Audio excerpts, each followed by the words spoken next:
Hello friends, welcome to our channel. తాజాగా అంగన్వాడీ పైన ఒక అప్డేట్ అనేది రావడం జరిగింది. రాష్ట్ర వ్యాప్తంగా 26 జిల్లాలో 55,607 అంగన్వాడీ కేంద్రాల్లో ప్రీ ప్రైమరీ స్కూల్స్ నిర్వహిస్తున్నారు.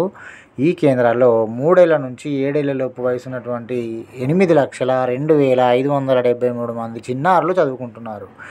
టీచర్లు బోర్డులు, టీవీలు, చార్ట్లపై రాస్తూ పిల్లలకు బోధిస్తున్నారు. అంగన్వాడీలను ప్రీ ప్రైమరీ స్కూల్స్గా మార్చిన నేపథ్యంలో వాటిలో అందుకు అనుగుణటువంటి ప్రభుత్వం అన్ని సౌకర్యాలను కల్పించింది.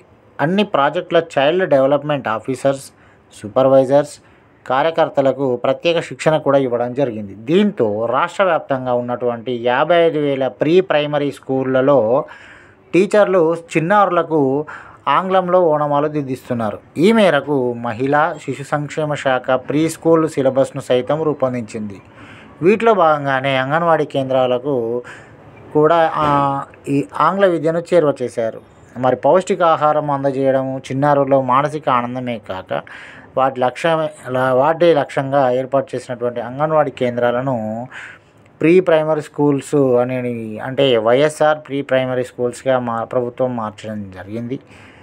ఇక కార్పొరేట్ ప్రైవేట్ స్కూళ్ళకి పరిమితమైనటువంటి ఖరీదైన ఆంగ్ల విద్యను ముఖ్యమంత్రి వైఎస్ జగన్మోహన్ రెడ్డి గారు ప్రభుత్వ పాఠశాలలో కూడా ప్రవేశపెట్టిన సంగతి తెలిసింది. వీటిలో చదివేటువంటి పేద విద్యార్థులకు ప్రపంచ స్థాయి నైపుణ్యాలు అందించడమే లక్ష్యంగా ఎన్నో విప్లవాత్మక సంస్కరణలు అమలు చేస్తున్నట్టు సమాచారం అందుతుంది. ఇది ఆంధ్రప్రదేశ్కి సంబంధించినటువంటి అంగన్వాడీకి సంబంధించినటువంటి అప్డేట్ అని చెప్పడం జరుగుతుంది. మరి ఈ విధంగా మాకు అందినటువంటి సమాచారం ప్రకారం ఈ వీడియో చేయడం జరిగింది. ఫ్రెండ్స్, దయచేసి గమనించగలరు.